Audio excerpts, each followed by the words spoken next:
Kalian tidur di pom bensin, pindah-pindah. bawa Rendra si bayi itu. Ya, Setiap hari, setiap malam pindah-pindah pom bensin. pindah-pindah. Ketika hari keempat itu kayak matanya Rendra kuning. Sebelum beli bak mandi pakai bak buat minum anjing. Rendra pernah mandi tempat minumnya anjing. Ya, Itu nyakitin perasaan kamu gak sih? ya nyakitin mas. Selama ngobrol sama aku itu sama sekali nggak kelihatan aku. Orang tua aku. Serius? Iya, lihat bejat Pak Slamet itu keluar. Pak Slamet yang ngasih kamu gudeg setiap pagi. Iya, ke Intan. Ke Intan? Iya. Pak Slamet yang duduk di teras masuk ke kamarnya Bu Yeni. Tiba-tiba Intan didorong ke tembok, dipaksa. Pak Slamet bilang, kalau kamu mau hubungan seksual sama aku, nanti tak kasih apapun. Di kampung asalnya pernah nusuk orang nggak? Darah sebanyak itu. Nah, ketika Intan nyuapin Rendra, Rendra kan lagi sulit makan, agak dipaksa. Terus ibunya bilang, kenapa nggak kamu bunuh anakmu? Dia ngomong ke Intan kayak gitu. Setelah ngobrol jual cincin, ada emas itu kan, terus gimana? Terus itu kan kayak Intan itu udah seharian kamu keliling kayak gitu, nggak apa-apa dilanjut besok pagi gitu. Itu uangnya belum nyukupi untuk bayar itu. Untuk bayar rumah sakit. Oke, terus akhirnya besoknya dilanjut jual cincin bapaknya itu. Cincin yang pemberian bapaknya itu. Sinta. Oke. Nah, habis jual cincin itu baru jual HP. HP itu terakhir malah. Iya. HP-nya si Intan satu-satunya. Kan buat COD-an. Oke. Habis itu baru ketutup 4,5 juta bahkan lebih. Terus habis itu balik ya ada rasa bersalah kan mas ya. Barang berharga itu satu-satunya. Ya satu-satunya warisan yang dimiliki gitu ya. Oke. Terus bilang kalau udah cukup lunasin itu semua. Rumah sakit lunas. Ya lunas. Ya yang aku agak sebel itu pihak rumah sakit tahu kalau hasilnya lancar. Cuman dibawain kayak susu formula kebanyakan gitu. Mungkin ya karena kerjasama kayak gitu. Jadi dalam artian 3,5 juta itu termasuk susu formula. Iya, habis masuk. Seharusnya itu nggak terlalu perlu. Dan itu pun akhirnya tak kasihin ke ibu kos. Susu formula itu. Terus balik ke kos kan. Pada saat balik ke kos tuh respon itu gimana? Respon ibu kos, respon teman-teman. Kaget saya kan, aku mau cerita ke ibu kos kan takut kayak gimana. Terus malah ibu kosnya menyayangkan, kenapa nggak bilang? Lo bilang di puskesmas dekat sini nggak sampai 3,5 juta. Oke, ya. Terus nah setelah itu muncul malamnya mas, itu Rendra kayak karena udaranya pengap kayak mas, ventilasinya nggak ada. Rendra ini nama anakmu ya? Iya. Yes. Terus itu nangis terus rewel. Terus ibu kos dengar. Nah, terus besoknya itu masih 2 minggu di situ kan mas. Itu kayak diusir gitu mas. Dari kosan itu diusir kalian akhirnya. Jadi separuh uang kan 1 bulan bayarnya, separuhnya dikasihin lagi. Oh dibalikin. Yes. Oke. Terus aku kan bingung kan mas. Gak ada lagi, terus uang tinggal segitu kan. Akhirnya aku tanya ke Intan, gimana kalau pulang sekarang? Ya. Intan marah responnya. Dia nggak mau pulang. Ya soalnya kan yang bilang kamu nggak boleh ingat rumah sedikit pun kalau udah ngerantau ke perantauan gitu. Harus tekad beneran gitu. Malah aku yang ngajak pulang sekarang dengan ketidakpunyaan itu kan. Malah akhirnya ya karena panik itu mas ya, pokok jalan gitu, malah ke arah Gunung Kidul. Malah nggak nemu kos. Ya. Terus akhirnya dapat berhenti di pom. Berhenti lama, saya mikir ke kota aja ya. Akhirnya balik ke daerah kota, ke penginapan awal aku ke Jogja, ini backpacker. Ya, nginep lagi di sana. Ya, nginep di situ. Kan mahal ya itu ya? Berapa? 100-an ya? Ya. Habis itu besoknya niatku jual motor itu mas. Oke, satu-satunya barang yang kalian miliki. Iya. Aset yang kalian miliki. Yang bisa dijual ya. Dan ternyata nggak semudah itu. Jual motor plat luar dan itu modal STNK aja kan mas. Karena BPKB-nya nggak dibawa. Ya, Ya. muter ada di Klaten itu cuman nawar 900.000. Motor Motor 900.000. gitu masih. Motor metik. Ya. Anjing. Akhirnya aku aslinya udah ini aja ya gitu. Intan jangan dulu, tahan dulu kan. Oke. Sampai itu 4 hari 5 hari itu mas. Nah kan nggak mungkin kalau balik ke penginapan lagi. Terus kalian tidur di mana? Akhirnya tidur di pom bensin. Kalian tidur di pom bensin. Ya, pindah-pindah. Bawa rentrasi bayi. Ya. Aslinya nggak tega mas aku. Ya. Tapi ya mau gimana lagi ya mas. Ya karena keadaan dan kalian ya nggak punya apa-apa. Akhirnya terpaksa. Terus pindah-pindah pom bensin dekat Candi Prambanan, pom bensin di Mogiri Barat kayak gitu. Setiap hari, setiap malam pindah-pindah pom Iya, bensin. pindah-pindah. Oke. Terus ketika hari keempat itu kayak matanya Rendra kuning, mungkin kurang apa dijemur kayak pagi hari biasanya kan bayi dijemur gitu. Terus badannya ya mulai panas mas. Oke. Intan marah kan, masa kamu tega anakmu kayak gini, masa kamu sadarnya harus nunggu Rendra sakit parah dulu kayak gitu. Aku kan langsung nggak bisa jawab memang ini salahku kan. Ya. Akhirnya aku bisanya cuma janji ya besok bakal laku gitu. Lebih dari 1 juta kayak gitu motornya. Oke. Ya Intan diem aja ya ngikutin. Akhirnya besok ke arah Parangtritis. Dan lucunya aku lupa mas, sebelumnya aku kayak jual beli motor inget semua persis kayak tempatnya di mana. Nah sedangkan pas ke arah Parangtritis itu aku lupa setelahnya kalau daerah mana jual motor. Ke siapa? Ya kan niatku tak tebus kalau udah punya uang. Nah terus nemu kan di pinggir jalan itu jual beli motor gitu. Sebenarnya nggak mau beli, cuman karena kayak apa lihat aku bawa anak. Kamu ngejual itu bawa si Intan sama si Rendra? Iya. Oke. Ya udah mas tak beli 1 juta. 1 juta? Iya ditambahin mbak gitu. Wah nggak bisa mas gitu. Soalnya ini apa kemungkinan aku penadah kayak gitu, ada kemungkinan. Ya.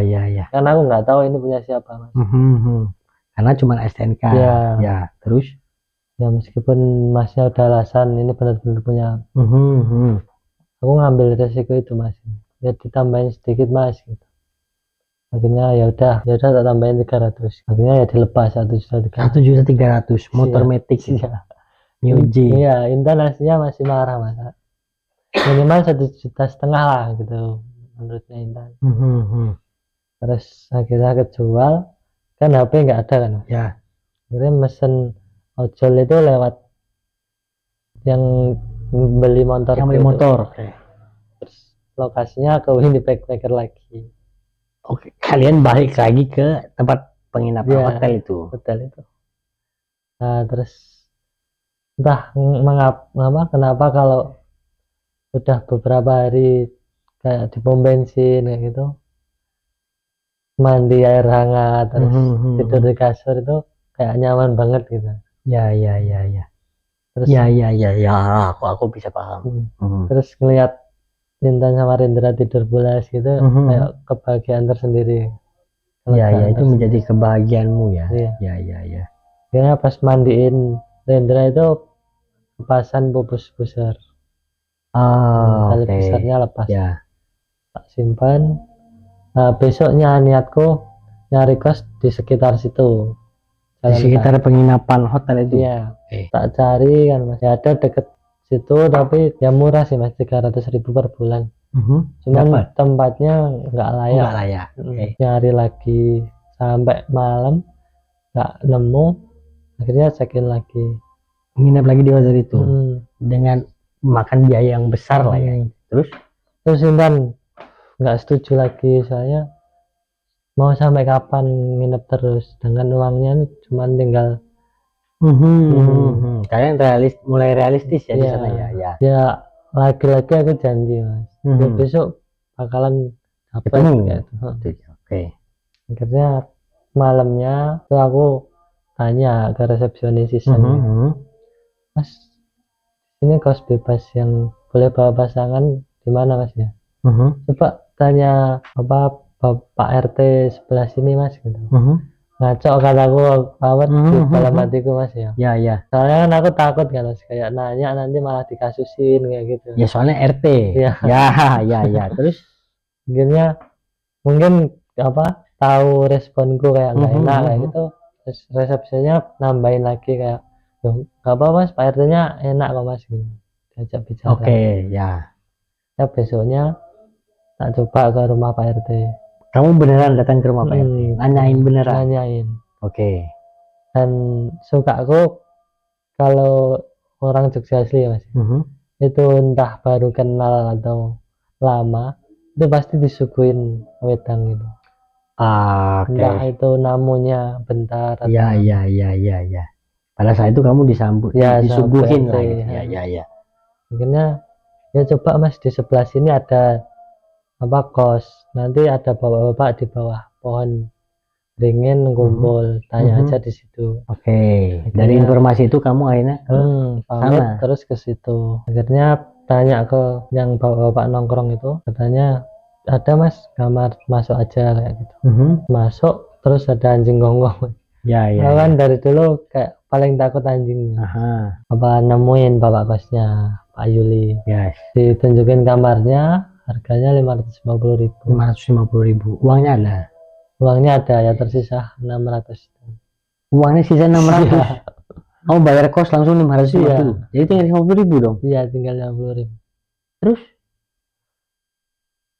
Nah, akhirnya kamu masuk ke kosan itu sama Intan sama Rendra? Aku sendiri dulu ke situ. Terus ngefixin, oh kamarnya layak maksudnya. Nggak kayak yang di pasar dekat pasar. Akhirnya check out jam 1, terus ke sana lagi, bayar itu sempat tak nego mas, kalau separuh dulu gimana kayak. Kayak ya Pak Yuli kan masih baru kenal, nggak berani harus full mas. Itu tak bayar, terus ya tinggal 50.000 itu mas. Nekat kamu bayar, ya wis tak bayar 550.000, kamu cuma pegang 50.000 dan kamu nggak punya apa-apa lagi loh. Dan terus kan akrab sama Pak Yuli itu. Sama Pak Yuli akrab, tanya kerjaan, kata Pak Yuli masih sulit apa info kerjaan pas pandemi kayak. Coba tanya Bang Edo, siapa tahu bisa bantuin dagangannya. Oh, Bang Edo ini adalah tetanggaku? Ya, tetanggaku. Tungguin, ternyata malamnya balik. Langsung kamu tanyain. Katanya ya nanti kalau ada info tak bilangin. Terus akrab, aku cerita kan ke Bang Edo masa lalu ketemu sama Intan. Kamu jujur ya pada saat itu? Akhirnya jadi care sama aku Bang Edo. Ya. Kalau beli makan terus aku dibeliin kayak gitu. Oke. Oh, jadi kamu pada saat kamu tidak punya apa-apa dan sudah masuk ke kos itu, teman-teman kosan tuh menolong kamu? Iya, ditopang tetangga kos. Ya. Nah, akhirnya ada juga Mas Bun sama Bu Yeni, sebelahnya kamarnya Bang Edo. Terus seberang kamarnya Bu Yeni itu ada namanya Pak Slamet. Pak Slamet juga bantuin. Jadi tiap pagi kan ada jatah nasi gudeg. Itu dikasihin ke kita kayak gitu. Oh, jatah nasi gudeg itu dikasihin ke kamu? Ya, dia kan kerja di kayak jagal sapi ya gitu. Oh, jagal sapi. Ya. Terus ya kayak hidup apa adanya mas ya. Terus jamu untuk pelancar ASI juga dibeliin. Berarti memang kalian sangat tertolong lah ya masuk ke kosan itu ya, karena memang ketemu sama orang-orang baik gitu dan sebagainya gitu ya. Terutama gara-gara Rendra sih mas. Ya. Menantunya Pak Yuli yang mandikan itu kan belum dikarunia anak gitu. Terus ada mitos kalau ada bayi di situ nanti bisa nular. Ya, bisa nular. Mereka akan ada kemungkinan mereka punya anak, punya keturunan ya. Sampai Mbak Niken itu beliin perlengkapannya Rendra. Oh iya?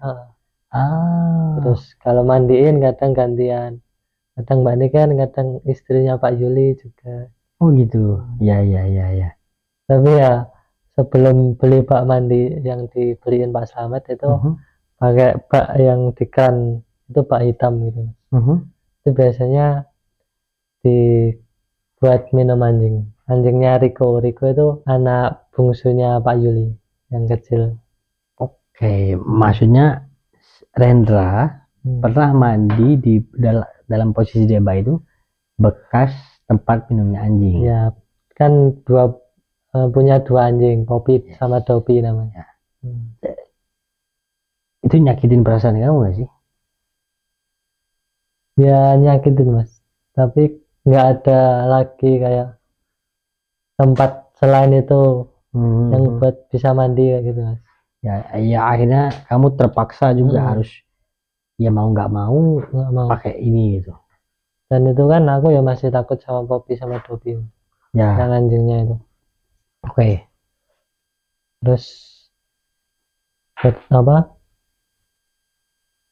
Ada suatu hari itu info dari Pak Yuli kalau di sebelah pabrik bakpia Patok, pasar Patok itu ada toko mebel yang butuh sopir sama yang jaga helper toko. Oke. Terus besoknya itu diantar interview sama Mas Firdan, anaknya Pak Yuli yang pertama diantar. Dan entah kenapa ya, mungkin karena lama nggak komunikasi sama orang ya, selama interview itu aku diem aja. Kaku. Iya, kaku, patah kata pun nggak ada. Sama sekali. Jadi kayak yang di interview malah yang nganterin aku, Mas Firdan. Iya. Serius. Jadi kamu maaf ngomong, maksudnya kayak orang linglung kan? Ya linglung. Ya. Nah, ketika dibahas di jalan baru aku, kenapa ya aku kayak gitu Mas tadi. Ya kalau itu perusahaan kayak yang besar, kayak yang seleksinya beneran tuh bakal nggak keterima loh kamu. Beruntung Bu Yana masih mau nyoba sebulan gitu kalau cocok. Akhirnya dibahas, Intan juga kayak ngasih masukan kalau kerja yang aktif, jangan diem kayak pas interview kayak. Kamu cerita sama Intan dengan kamu diem aja, bingung dan segala macem gitu ya. Oke. Terus akhirnya kamu kerja di tempat Bu Yuli? Iya, Bu Yana. Bu Yana, sorry. Sama Bu Yana tetap diterima karena merasa kasihan ketika dia tahu kamu punya anak di luar hubungan. Nah, kalau di luar hubungan nggak tahu. Dia belum tahu pada saat itu. Oke. Terus kerja kan nggak ada kendaraan, jalan kaki Mas, dari Jalan Cokraminoto sampai Jalan Jogonegara setiap hari pagi dan sore ketika balik. Ya tak jalanin ya Mas. Terus tiap siang itu selama sebulan sebelum gajian itu nggak pernah makan Mas.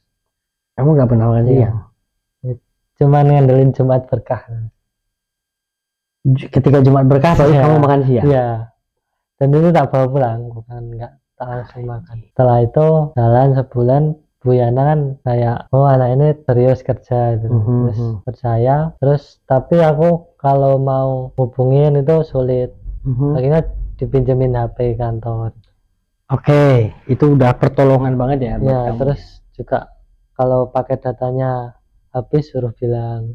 Oh gitu. Ya dibeliin. Wah, itu sangat ngebantu. Terus habis itu berjalan beberapa minggu dikasih pinjaman motor juga Mas. Dikasih pinjaman motor sama Bu Yana? Sama Bu Yana. Akhirnya kamu tidak lagi jalan kaki, berangkat kerja. Terus pulang kayak yang tetangga kos yang lagi ngumpul kaget gitu. Terus begitu atau bawa motor kayak itu. Belum aja ada 2 bulan kerja. Bawa motor kerja apa itu? Ya. Akhirnya aku bilang kalau dipinjemin. Bisa ngajak jalan-jalan Intan sama. Wah, iya sih, menolong juga untuk kebahagiaan kecil yang nggak bisa lagi kalian rasain gitu ya. Oke. Terus aku ngerasain kayak jadi kepala keluarga itu pas di kosnya Pak Yuli itu. Bisa bercanda meskipun ya banyak bantuan dari orang lain, terus belum tekanan lain gitu ya. Tapi sih maksudnya pada saat itu kan kamu belum berstatus menikah secara resmi sama Intan kan, dan si Rendra pun belum punya nama resmi di dalam akta kelahiran. Terus gimana itu pada saat itu?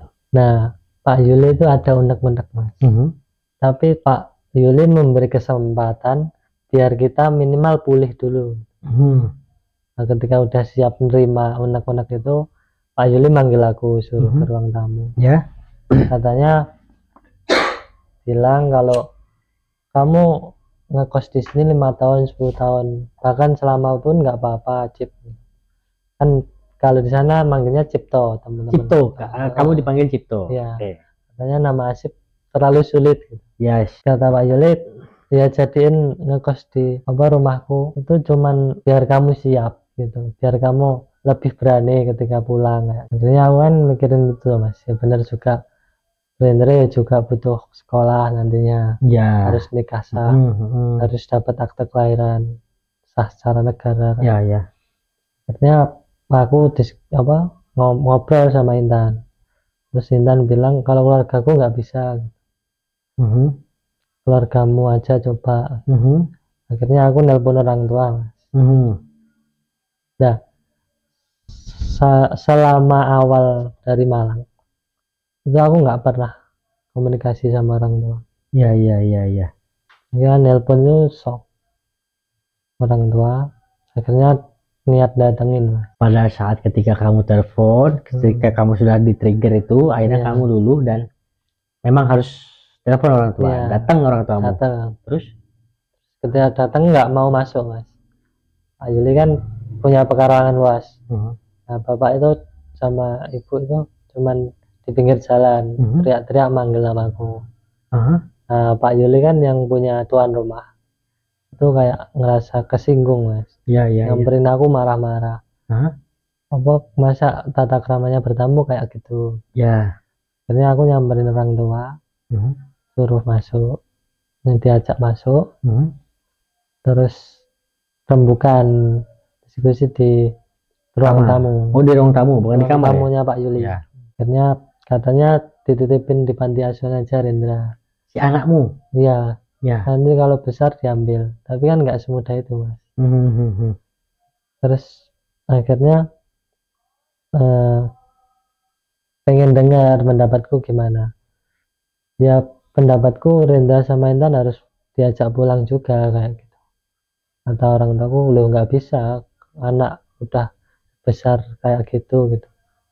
Gimana? Berarti pada saat itu orang tuamu nggak mau menerima kehadiran Rendra sama Intan dalam hidup keluarga besarmu gitu. Iya, soalnya malu nanti Mas.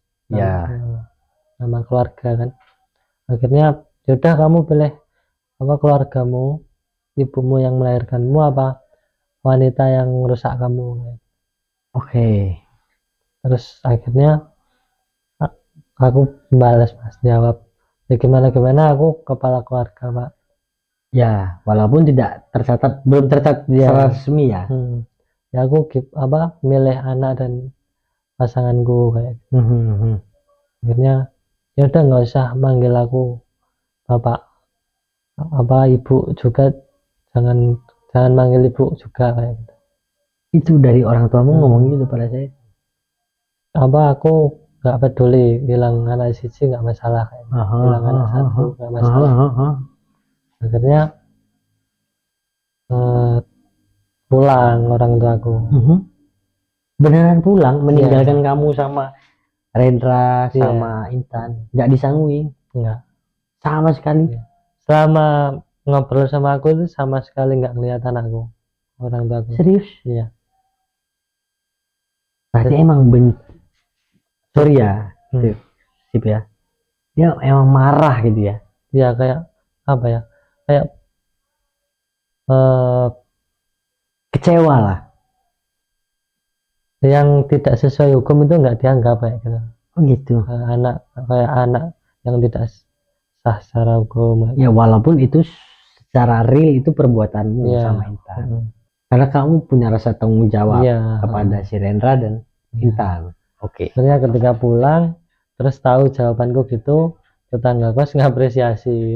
Sip, lanang tenan. Lanang, kamu laki gitu ya. Oke. Terus Akhirnya udah kan, tak kira itu kan udah klimaks puncak masalahku Mas. Itu wis keras banget kayak aku seumur hidup nggak pernah berani sama orang tua kayak gitu. Ya, ya berani membalas apa yang Iya. diomongin. Terus apa ada titik puncak klimaks yang lain? Iya, ternyata pas setelah itu hari Minggu itu kan biasanya kayak minum es bareng, apa nongkrong bareng hari libur kayak itu. Tapi kecuali Bu Yeni sama Mas Bun itu tetap kerja kayak gitu. Yes, oke. Nah terus tapi Bu Yeni itu udah nganggep anak sendiri Intan itu. Sehingga kalau pakai kamar pakai aja kayak gitu. Hari itu kan pakai kamarnya Bu Yeni buat masak air, Oke. bikin kopi teh kayak gitu. Intan masak, terus aku disuruh Bang Edo beli es batu. Ya. Nah terus berangkat lah aku Mas. Bang Edo pas temannya datang namanya Bang Toya itu masuk ke dalam, kan Bang Edo nyewa PS kayak gitu. Nah terus di teras itu cuman sisanya Pak Slamet. Teras perkarangan. Teras yang samping kamarku. Oke. Jadi sama Mas Beda sama Mbak Niken juga di depan di kamarnya. Terus mungkin ya apa karena sepi itu Mas ya. Niat bejat Pak Slamet itu keluar. Jadi ada Pak Slamet yang ngasih kamu gudeg setiap pagi. Iya. Niat bejat seperti apa sih? Jadi kayak kekerasan seksual gitu Mas. Ke Intan. Ke Intan. Iya. Jadi Pak Slamet yang duduk di teras itu masuk ke kamarnya Bu Yeni. Pada saat Intan masak air ya. Oke. Tiba-tiba Intan didorong ke tembok, dipaksa mau dicium gitu Mas. Intan nangis nolak, terus Pak Slamet bilang kalau kamu mau hubungan seksual sama aku nanti tak kasih apapun, tapi jangan bilang ke Cipto. Serius? Iya serius. Akhirnya Intan nggak mau kan Mas ngelawan, terus balik ke kamar marah kayak gitu. Sulit nemu, akhirnya balik, loh kok sepi gitu. Nengok ke kamarnya Bang Edo, tanya, loh nggak tahu aku Cip gitu, aku main PS gitu, udah bayar semua apa? Terus iya Mas, ya udah apa bikinin esnya nanti tak minum kayak gitu. Akhirnya aku balik ke kamar, soalnya tak tengok di kamar Bu Yeni ya nggak ada siapa-siapa. Terus Intan di dalam kamar? Iya di dalam kamar. Pas aku buka pintu masuk, kok kayak habis nangis Intan kayak gitu. Katanya, loh kenapa Tan gitu, Pak Slamet nakal gitu. Loh terus kamu ya mau gitu, ya gila lah aku mau gitu, aku udah punya kamu, udah punya anak juga kayak gitu. Bang itu belum tahu kan gitu, belum gitu, ya udah jangan sampai tahu kayak gitu. Akhirnya aku nyamperin Bang itu lagi, cerita itu kan Mas. Cerita apa yang dialami sama Intan? Iya. Kamu tahunya setelah Intan cerita? Iya setelah Intan cerita. Terus Bang itu langsung marah, udah nanti tak habisin Pak Slamet kayak gitu. Jangan Bang, ini urusanku gitu. Udah nggak bisa sip gitu, kamu sama Intan tak anggap adik sendiri. Ya. Soalnya kan gimana ya, Bang itu ke Jogja kan ya karena di kampung asalnya pernah nusuk orang kayak gitu. Oke. Ya. Dia pernah punya kasus, terus pasti kemungkinan besar dia akan melakukan hal yang sama ketika ada masalah yang menyangkut seseorang yang pernah dianggap dia sebagai keluarga. Tapi kamu halangi waktu itu. Ya halangi. Soalnya aku nggak mau ngelibatin orang lain kayak gitu. Akhirnya aku diam aja kan. Nah, terus apa yang kamu lakuin sama Pak Aslam setelah kamu tahu itu? Setelah dia mencoba untuk melakukan pelecehan seksual sama Intan. Nah, aku diam aja Mas. Jadi kamu diam aja? Kayak ngeredam marahku kayak gitu. Kenapa? Ya kayak kalau aku mukulin atau bunuh Pak Slamet kayak gitu, aku bakal dikasusin terus dipenjara. Intan sama Rendra nanti sendiri kayak gitu, sampai ya kayak takut terjadi kayak gitu. Oke, aku paham. Ya, mulai ada pikiran-pikiran buruk bahwa Iya. kalau misalnya kamu marah pada saat itu, kamu kemungkinan besar akan terhalang sama Intan yang pada saat itu belum ada status ya. Iya. Iya. Terus akhirnya apa? Habis itu ya tetangga kos kan kayak nggak normal aja, masa di kayak pasangannya dilecehin kok diem aja Pak. Terus Percobaan pelecehan ya, bukan percobaan. Maksudnya kan dia mau nyium kan, Iya. belum benar nyium. Belum. Ya, belum kena lah gitu. Ya belum kena. Terus akhirnya kayak nyudutin aku sama, karena kan pengen aku mukul apa-apa kan, melampiasin kayak gitu. Ya. Tapi aku tetap kekeh dengan pendirianku, tak diemin gitu, biar dia keinget dengan perilaku bejatnya, kayak mikirku kayak gitu. Akhirnya tapi Intan kan terima beda, kayak dia marah malam hari itu, dia sampai apa nyalain aku Mas. Terus aku suruh keluar, aku nggak mau karena adanya piring plastik Mas yang dilempar itu. Oke. Terus akhirnya aku keluar, Intan tetap teriak-teriak nyalain aku. Terus aku lihat ke arah Pak Slamet, dia kayak buang muka, kayak pura-pura nggak tahu gitu. Pura-pura soalnya semua biasa saja. Iya biasa. Oke. Akhirnya tetangga kos yang di belakang pas lagi nongkrong dengar pada ke depan Mas. Buya ini juga nemenin Intan di kamar, aku disuruh ke belakang. Akhirnya Bang itu yang jelasin ke tetangga kos gitu. Malah Cipta ini tak kira tambah lebih dewasa dari aku. Kalau jadi kalau aku jadi Cipto pasti udah hilang nyawa Pak Slamet kayak gitu. Iyalah. Ya. Kalau Asip mungkin bisa ngeredam emosinya, terus nggak mau ada apa-apa. Akhirnya Bu Yeni mahamin ke Intan, terus ya Intan bisa dipahamin, besoknya aku tidur di kamar lagi Mas. Ya.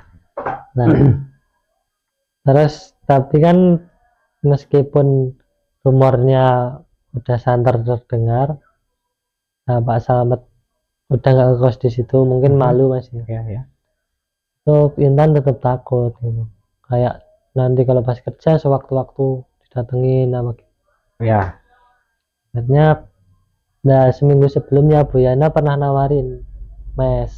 Nawarin mes buat pindah. Nah aku nolak, soalnya kan aku udah nyaman, kayak udah keluarga sendiri. Ya, udah diterima di kosan itu ya. Apalagi sama Pak Yuli suruh bayar listrik tok 50.000. Oh, dia nggak menuntut yang 550 awalnya ya. Oke.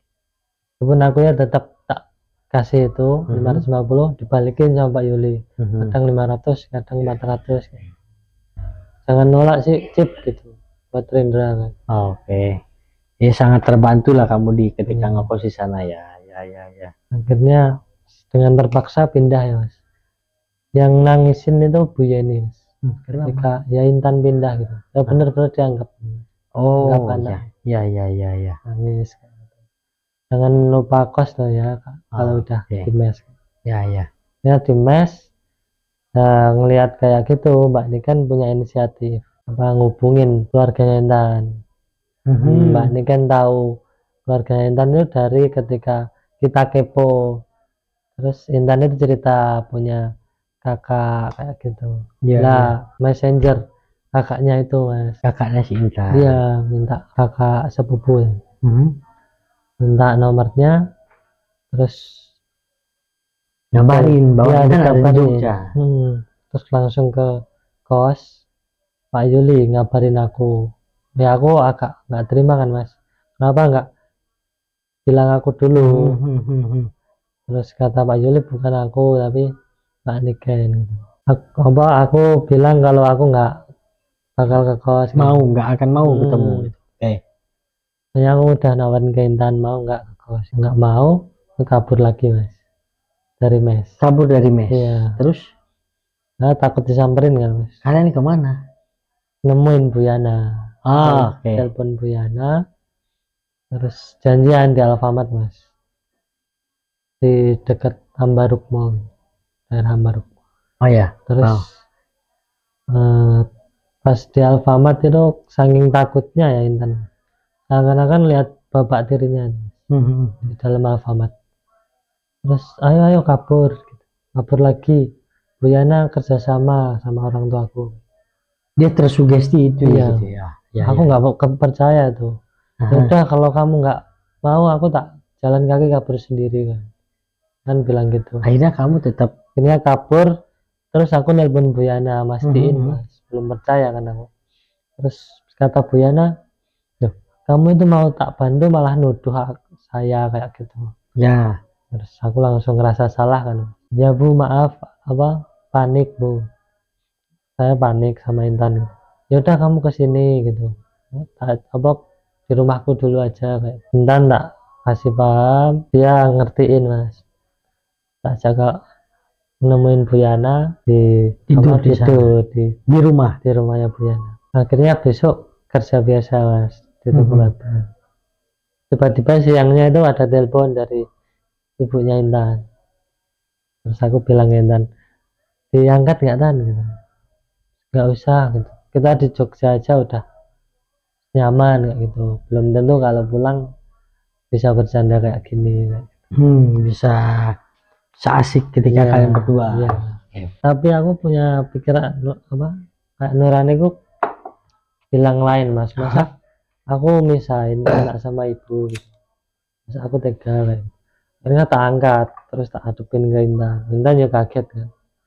Terus ibunya bilang, dok, kenapa kok nggak mau nemuin aku, apa sebesar itu salahku.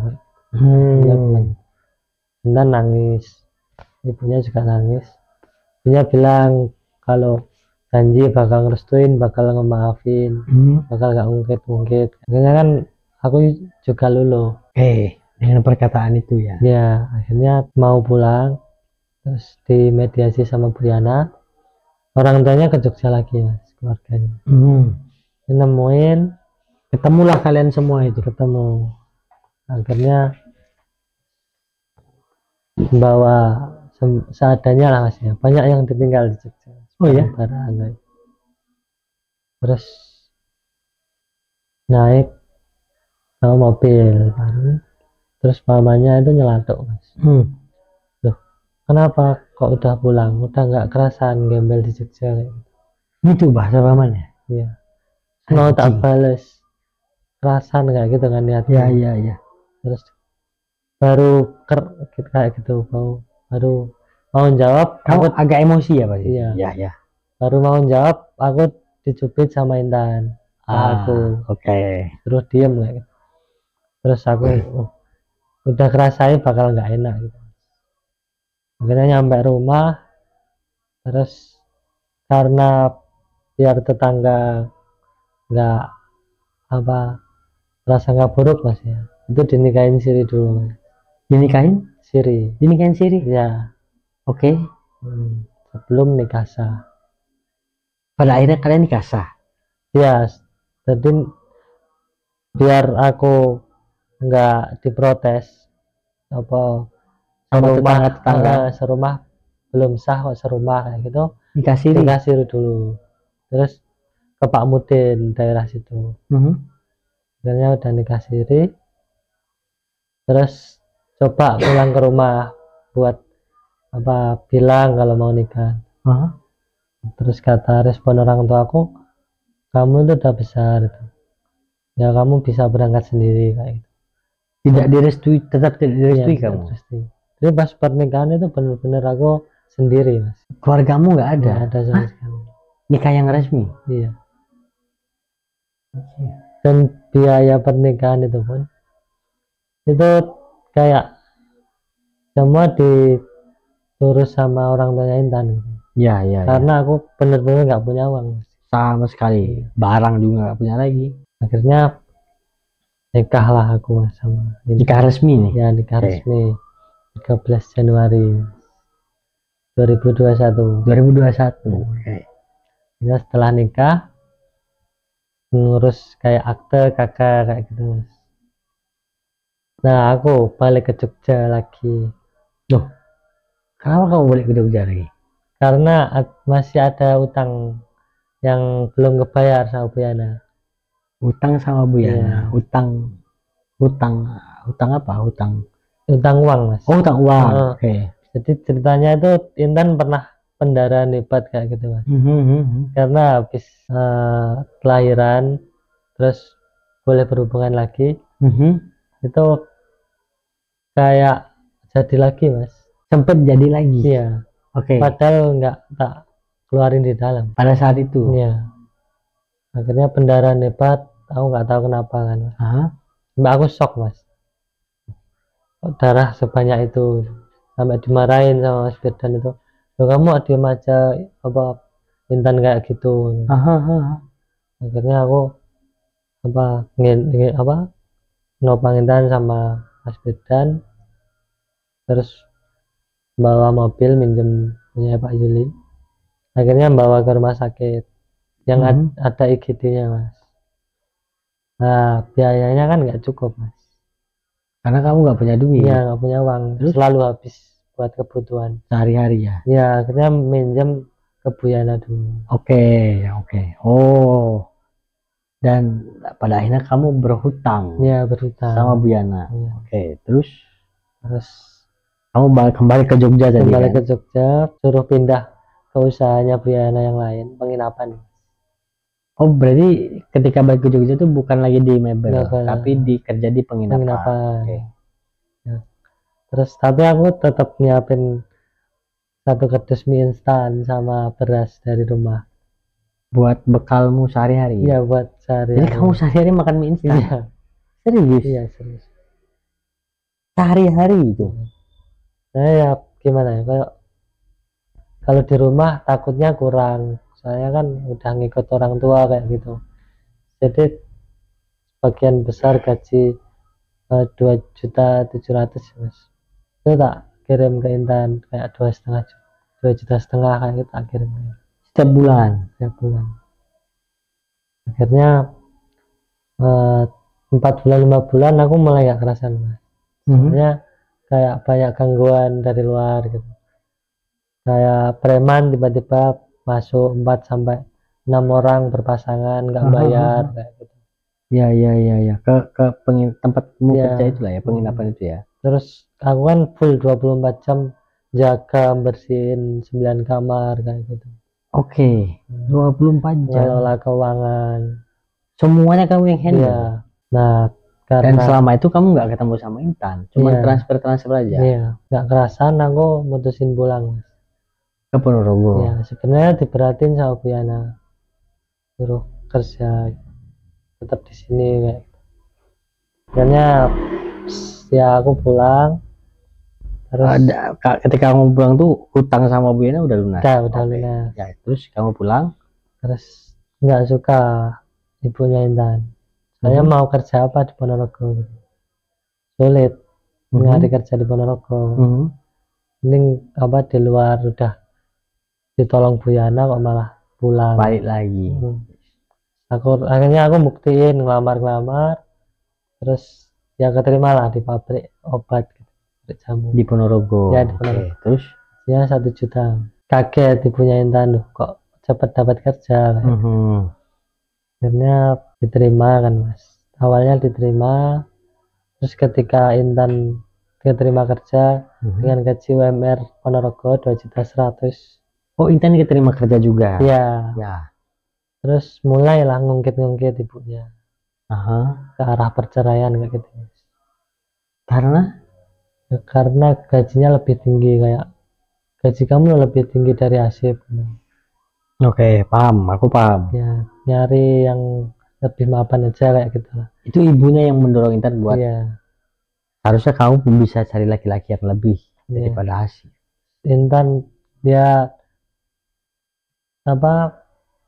pikirnya ibunya Intan itu Intan nggak bakal cerita ke aku, sedangkan aku sama Intan udah komitmen kalau apa-apa pasti cerita. Ya ketahuan itu nggak apa-apa, nggak usah didengerin. hampir setiap hari dia Iya. ngomongin terus Iya. kayak berusaha untuk memisahkan kamu dari Iya, Intan. Karena jelek-jelekin. pada saat itu kamu posisinya maaf ya Siap, Iya. kamu sudah tidak berdaya dan tidak Iya. berpenghasilan lebih gitu ya. Iya. Pada akhirnya Terus bercerai beneran. iya, bercerai beneran. Bercerai beneran. Iya. Itu gara-garanya ya kayak aku nggak pernah bayangin kalau gara-gara daster. Gara-gara daster Iya. bercerai. Iya. Itu ceritanya kan pas sewaktu pulang kerja ya Mas. Itu aku nggak tahu, tiba-tiba Intan bilang jangan makan masakannya ibuku kayak gitu. Jadi Intan itu lagi berantem sama Ibunya. Oke, terus aku nyimpulin sendiri, berhari-hari Intan nggak bilang alasannya. Oh mungkin karena aku di rumah ini.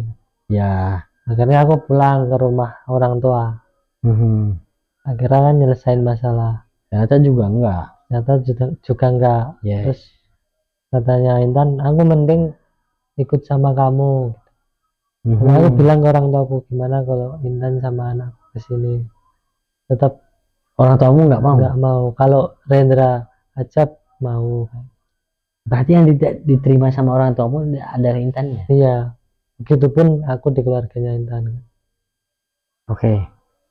Terus aku baliklah ke situ. Dan itu aku nggak ngobrol sama sekali sama orang tuanya. Ya.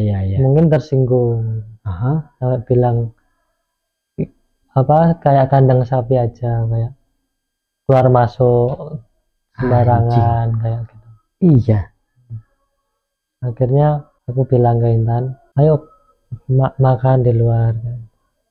Ternyata ajak di luar. Terus nangkepnya ibunya lain. Kiranya aku mau ngajak kabur lagi. Seperti yang dulu. Iya, ibunya terus bilang ngancem, kalau kamu ngajak anakku kabur lagi, aku tak teriak-teriak di jalan. Biar tetangga semua tahu. Aku kan nggak mau rame kan Mas. Akhirnya tak tinggal ke musola. Maghriban dulu. Terus habis itu balik lagi ada pamannya Mas. Tiba-tiba pamannya Intan. Iya, ditelepon sama ibunya. Ya. Suruh ke rumah. Tiba-tiba nggak ada angin, nggak ada hujan, langsung bilang ke aku, ngancem, kalau kamu ngajak kabur Intan lagi, tak injek-injek kepala kamu kan. Terus aku kan agak marah kan Mas. Kalau emang saya salah, ya bapak injek-injek nggak apa-apa kepala saya. Kamu ngomong gitu sama paman ini? Ya. Sama pamannya. Ngelawan kamu? Ya. Nggak ngelawan Pak. Saya kan cuman mau ngajak anak istri saya makan di rumah. Terus ibunya ikut-ikut, katanya, loh, kalau makan aja aku bisa ngajak sendiri. Kalau kamu mau keluar dari rumah sini, ya jangan ngajak anakku kayak. Oke. Ibunya lah ketika Intan nyuapin Rendra kan lagi sulit makan, agak dipaksa. Terus ibunya bilang, loh, kenapa nggak kamu bunuh anakmu kayak. Dia ngomong ke Intan kayak gitu. Aku dengar dari Intan Mas. Aku ya kok kayak gitu ya. Iya.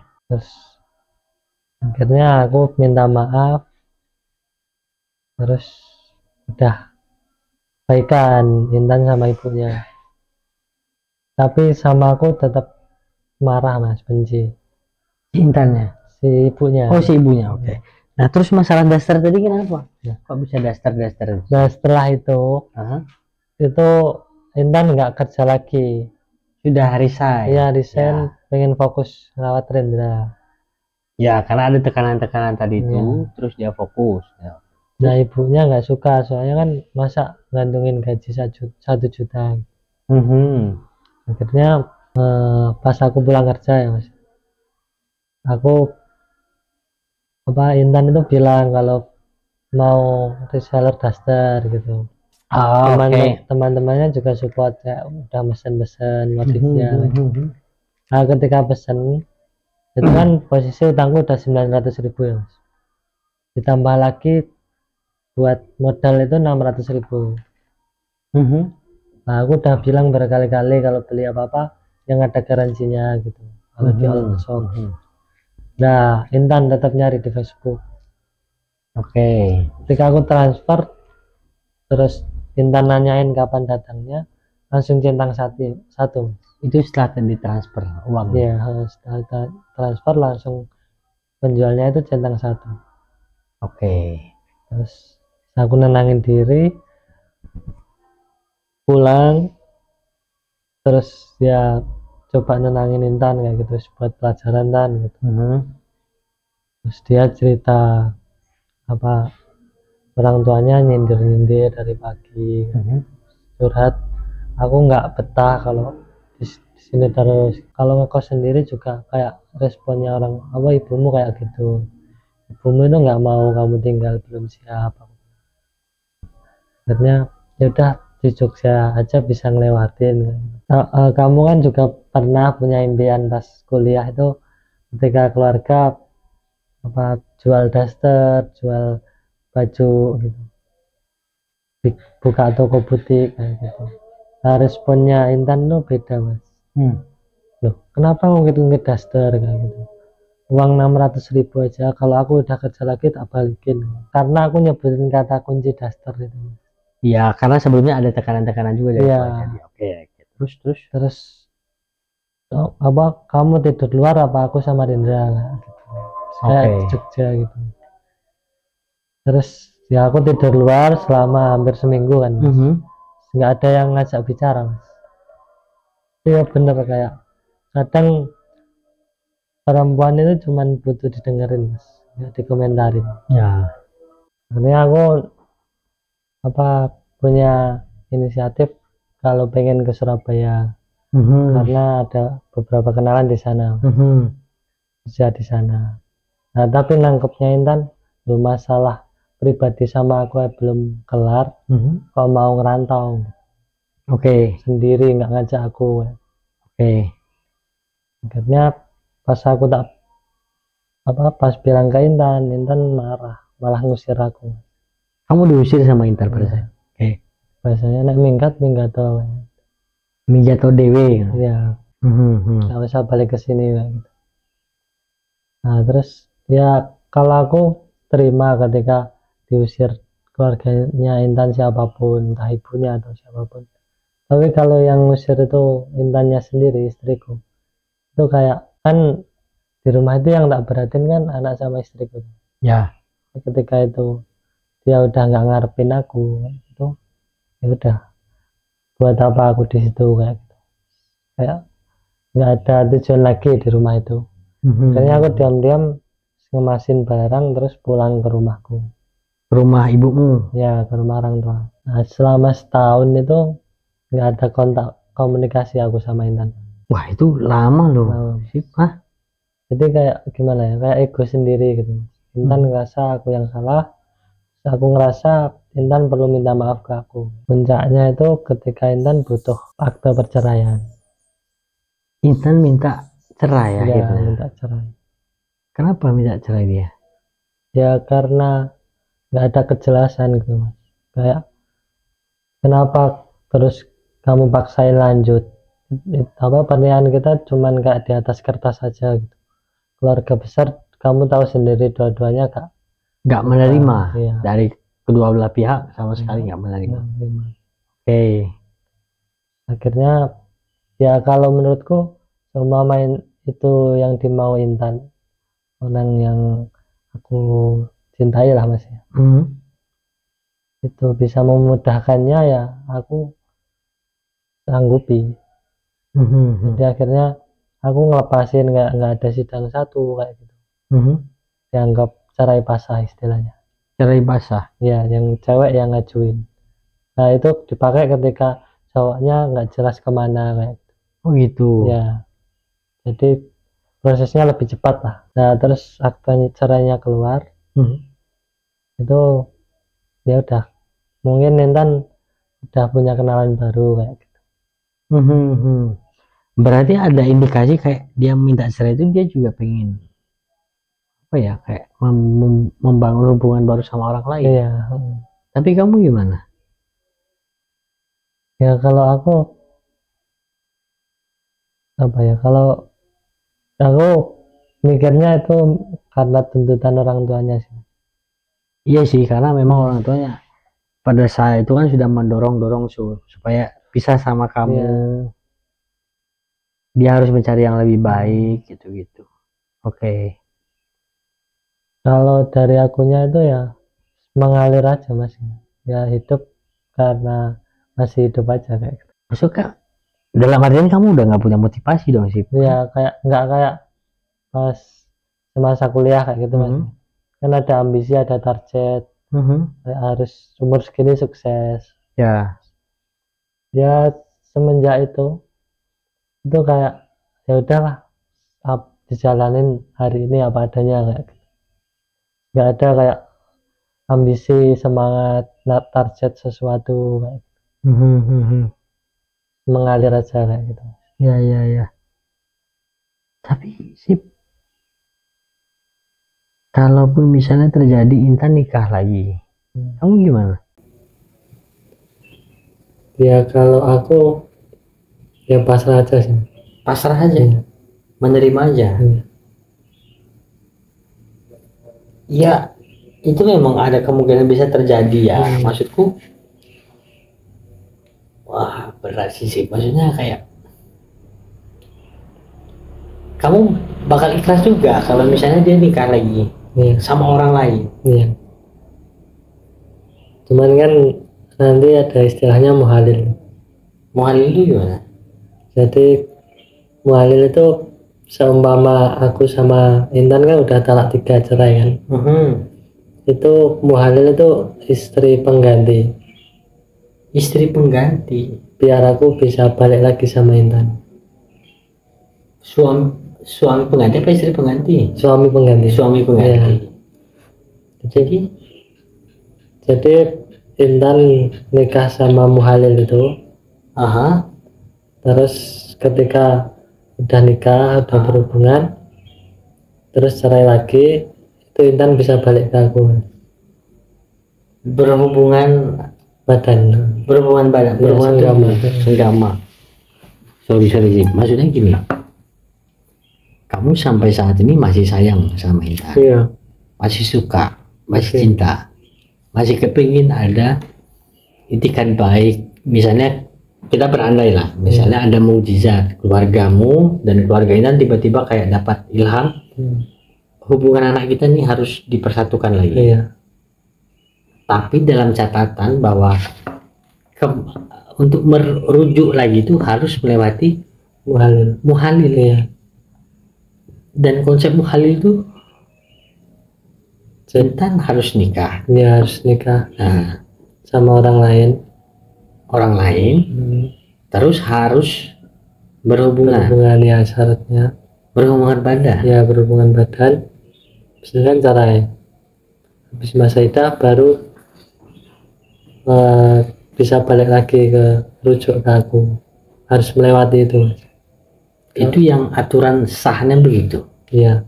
Meskipun ya sempat beberapa teman ngkritisi aku mas ya. Itu katanya ya benar, memang muhalil nggak boleh direncanain. Oh gitu. Ya. Ada kontroversi di situ. Ya. Jadi aku bilang ya memang aku nggak ngerencanain sama Intan gitu. Jadi biarlah mengalir kayak gitu. Kalau itu pun misalnya terjadi, kamu kepingin tetap ada keinginan pengen balik lagi untuk bertanggung jawab, untuk mengulangi kisah-kisah. Tentunya ya pasti dengan kebaruan-kebaruan atau apa ya, kayak perubahan-perubahan gitu ya, yang lebih bertanggung jawab, lebih serius dan sebagainya gitu ya. Walaupun kamu sadar kalau misalnya itu muhalil, aku maaf ngomong ya, maksudnya bahasa kasarnya Intan dipakai sama orang. Karena tujuanku kayak bukan mencemburui hal itu mas ya, bukan menitik beratkan hal itu, tapi lebih ke nantinya kayak Rendra bisa lihat ayah sama ibunya itu akur baik hubungannya. Oke, aku paham. Berarti niat baikmu adalah untuk kepentingannya si Rendra, kepentingannya dia bahwa orang tuanya yang asli, yang kandung, yang real gitu, tidak ada masalah dan lain sebagainya. Terus juga sampai sekarang pun ketika aku lihat Intan tuh nggak pernah bosan. Jadi kayak awal lihat pertama ketika di ruangan itu. Ketika pertama kali kamu ketemu dan melihat dia, rasanya kayak gitu. Nggak berubah sampai sekarang. Walaupun ya ngomong lagi ya, maksudnya kamu sudah pakai dia, kamu sudah ngambilin dia, dan berkali-kali setelah itu kan kamu berhubungan sama dia, dan itu nggak pernah hilang rasa itu. Nggak pernah hilang. Sampai sekarang. Dan nggak ada yang bisa gantiin itu. Kalau sementara ini nggak ada. Maksudnya sementara berarti kan ada kemungkinan ada yang bisa ganti dia. Karena ya aku pun nggak bisa nolak kayak kata-kata. Kadang kita sulit membedakan takdir ajaib sama kebetulan yang tertib. Nggak tahu masa depannya gimana gitu. Terus juga sifat cinta kan kadang sulit ditolak kayak gitu ketika datang gitu. Siapa tahu kan ketika nantinya ketemu seseorang dan itu sulit ditolak gitu, kan bisa jadi. Oke sip, aku ngerasa kayak hidupmu berat banget ya. Maksudnya kamu memilih juga tetap akan bisa menerima Intan walaupun dengan apapun yang dilewatin, hal-hal yang tidak bisa diterima sebenarnya, tapi kamu tetap akan bisa menerima. Kamu pengen nggak sih kasih satu patah, dua patah kata buat Intan, atau mungkin bukan buat Intan, atau buat Rendra misalnya? Pengen nggak? Apa? Ya itu kayak apa ya, tak buat puisi gitu.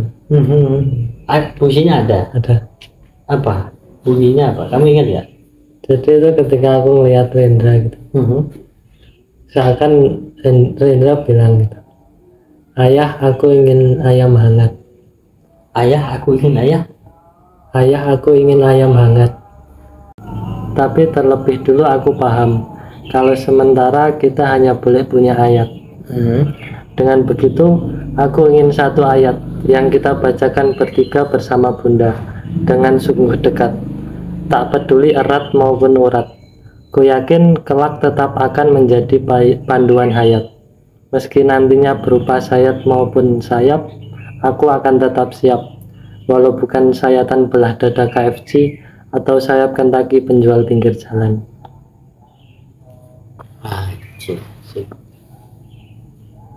Kamu membenturkan realitas yang mapan sama nggak mapan. Kalau aku dengar ya dengan teks kamu itu kayak ya siap menerima realitas di kemudian hari gitu ya.